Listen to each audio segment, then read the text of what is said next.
Hello there! We all know about the major animated features of the United States and Japan, but Europe has produced a number of major animated films as well. Some of them have been widely distributed and acclaimed, while others have only gotten minimal distribution.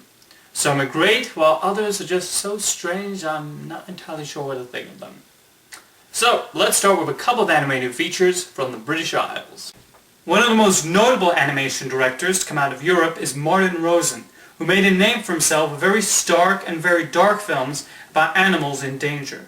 Watership Down, based on Richard Adams' book, is definitely the more famous of his two animated films. It's a well-done and oftentimes frightening work that hits the mark in a mature film, and despite being oddly marketed as a family film, is very much a film made for adults. It's not afraid of getting serious with the material, and the rabbits all have interesting personalities. The highlight of Watership Down is definitely the animation, which has such a unique visual style. However, I actually prefer Rosen's later Richard Adams adaptation, The Plague Dogs. A very stark and bleak animated film, he does not shy away from anything. This definitely has a touch of the filmmaker who made Watership Down, and imagery here goes for the more realistic touch. The message against animal testing is subtle, but still manages to resonate, and it also works as social commentary on human paranoia. The dogs are strong lead characters, fully developed, and the way they become more savage as the film goes on shows how their unfortunate entrapment has infected their better judgment. One scene in particular is even one of the most unexpected death scenes I've ever seen, and one that stays in the back of one's mind even as the film goes on and after it has ended.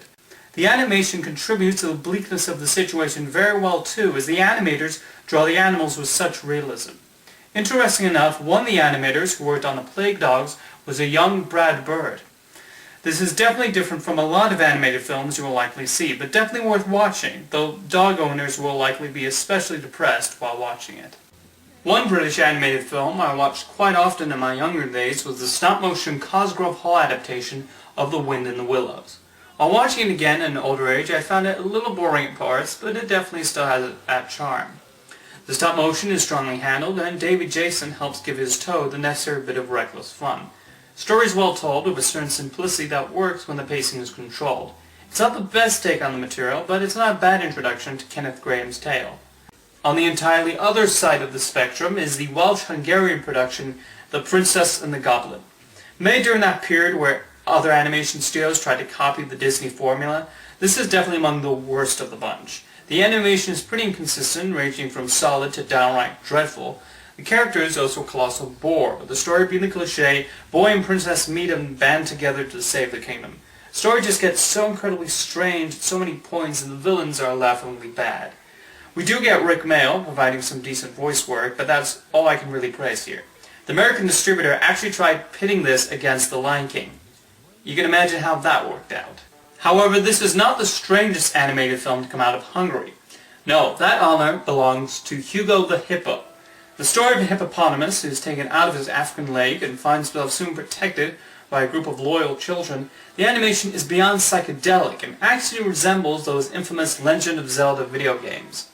I actually would not be surprised if it was an inspiration. The characters, oh wow, are the characters thinly drawn, both in the animation and writing departments. The whole thing is just a mess, and had even further punishment, there's some really excruciatingly bad songs thrown in, and they fill up so much of the running time. Apparently this film has a bit of a nostalgic cult following, but I'm definitely not a part of it. If you want to see a truly charming and winning animated feature, I highly recommend the Danish film Help, I'm a Fish. On the surface it seems like your average Saturday matinee cartoon, but I was genuinely surprised by how much I liked this. Concerning a trio of children who turn to fish, this is definitely one of the most beautifully animated of films to come out of Europe. The screenplay is both very funny but also incredibly sweet at parts, especially in the relationship between the little girl turned starfish and her seahorse friend. The voice work is also strong from all the actors, especially Alan Rickman as the villainous fish who gains intelligence at frightful speeds. Rickman sounds like he's having such a delightful time in the recording booth, which adds to the extreme pleasure Joe is having.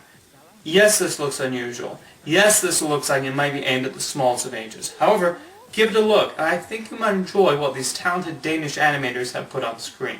Outside of the United Kingdom, the European country to have the most success outside of Europe is France.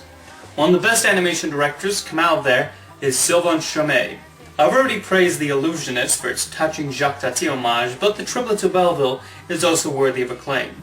Using extremely minimal dialogue, Chomet helps make this an incredibly engaging work full of unique character designs and strong humor. Its strangeness actually adds to the film, rather than make it frustratingly annoying like the aforementioned Hungarian productions. The whimsy works really well, and all the characters have interesting personalities, from delightful Bruno the dog to the titled triplets. Music essentially plays a pivotal role in its success, and they fit perfectly with the delicate, hand-drawn lines of the animation. If you want to have one of the best animated double features, I strongly recommend watching The Triplets of Belleville paired with The Illusionist. Another notable Oscar-nominated French animated film is Persepolis, based on Marjane Satrapi's acclaimed graphic novel. This is as far away from our usual ideas of an animated feature, as it tackles a serious subject and doesn't shy away from getting serious about the Islamic Revolution. The main character is flawed, but her imperfections are actually what make her interesting. The line work in the animation is also impressive, and the story is told in a well-told fashion that never gets lost. Marjane Satrapi will actually be collaborating with Sylvain Chomet for her next film, which will also feature short segments by the likes of Roger Allers and Chris Landgraf, so that should be interesting. Now, if you thought The Thief and the Cobbler took years to put together, well, The King and the Mockingbird started production back in the 1940s and didn't get finished until 1980. Director Paul Grimaud actually had the film released unfinished without his consent in 1952, but thankfully got it back and was able to complete it. The result is pure animated magic. Every frame of this film is so well crafted, and the batch of characters are all a delight.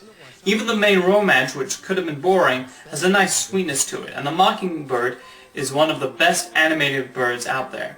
He brings plenty of spirit to it, and the King especially proved to be a strong combination of humor and despicableness. The story moves on its own special pace, and while others might find it a tad on the slow side, I was swept up in the adventures. The designs have a classic storybook feel to them, and Grimaud presents so many creative sequences which add to the involvement here. If you can find it, definitely seek out the completed 1980 version of this film. And now for something completely different from Belgium. What if I were to tell you there was a sequel to Pinocchio, in which he goes to outer space with an alien turtle to defeat a satellite-destroying flying whale? What? No, I haven't ingested any illegal substances. There actually exists an animated film with the title Pinocchio in Outer Space, and it's not that bad. For all its strangeness, I found myself buying into the whole thing. Part of that is probably the interaction between Pinocchio and his alien friend Nerdle, voiced by Arnold Stang, most famous for playing Top Cat.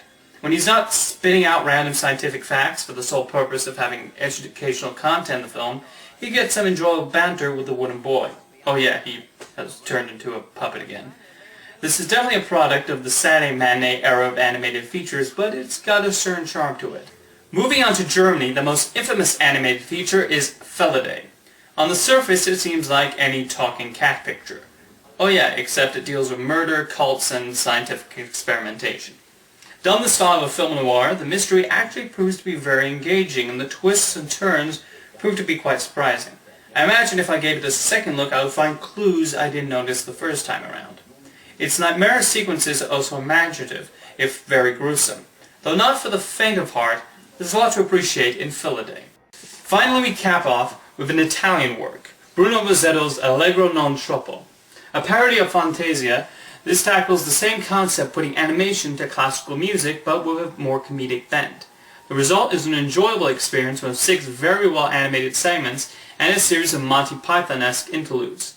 The animation ranges from little comedy shorts to more thoughtful endeavors. Much like how The Rite of Spring is the best segment for Disney's masterpiece, my favorite section was the evolutionary short set to Ravel's Bolero. Other strong parts are Sibelius's Valse Tristi, which is the most touching segment, and Igor Stravinsky's The Firebird Suite, a piece of music that would later be used in Fantasia 2000, telling a different take on the Adam and Eve story. The other segments are also quite good, and I got some laughs out of the live-action chapters.